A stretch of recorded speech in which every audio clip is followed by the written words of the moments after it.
पवारांचं वक्तव्य म्हणजे सलीम जावेदची स्टोरी. देवेंद्र फडणवीसांनी उडवली शरद पवारांची खिल्ली.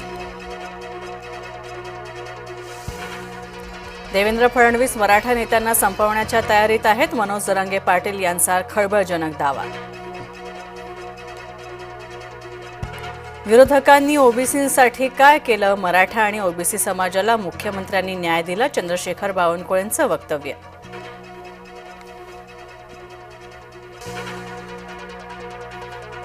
भ्रष्टाचारी मंत्र्यांची हकालपट्टी करा. ठाकरे गट करणार महाराष्ट्र आक्रोश आंदोलन.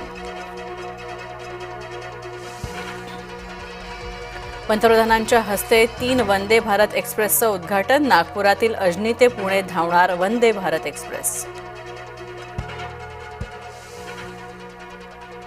आदिलची आई आणि बहिणीनं एकनाथ शिंदे यांना बांधली राखी. पहलगाम हल्ल्यात शहीद झाला होता आदिल हुसेन शाह.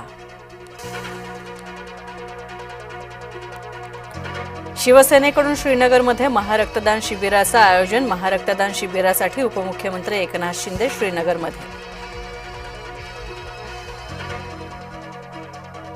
वरळी फलकावर ठाकरे बंधूंचा एकत्रित फोटो. मराठी अस्मितेचा मानबिंदू असा फलकावर उल्लेख.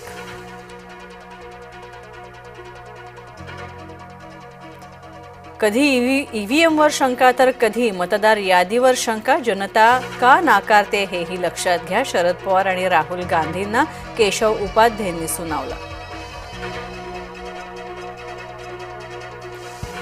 भुमरेंचा चालकाला भेट मिळालेल्या जमिनीची किंमत अंदाजे 241 कोटींहूनही जास्त, तर बाजारभावानुसार किंमत 2000 कोटींच्या घरात.